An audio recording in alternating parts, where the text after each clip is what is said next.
টবে লাগানো সবুজ গাছ লতা অফিসের পরিবেশকে সুন্দর করার পাশাপাশি কর্মীদের উৎপাদনশীলতাও 15% বাড়িয়ে দিতে পারে।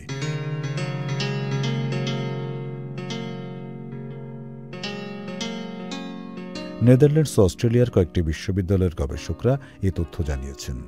তারা বলছেন, ছোট ছোট গাছের সমারোহে কর্মীদের মানসিক চাপ কমে, চিন্তা চেতনায় ইতিবাচক পরিবর্তন হয় এবং কাজের প্রতি মনোযোগ বাড়ে।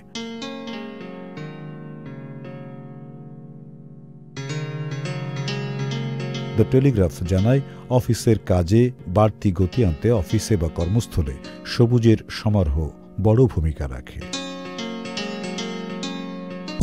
NRBC ব্যাংক, সুখবর প্রতিদিন।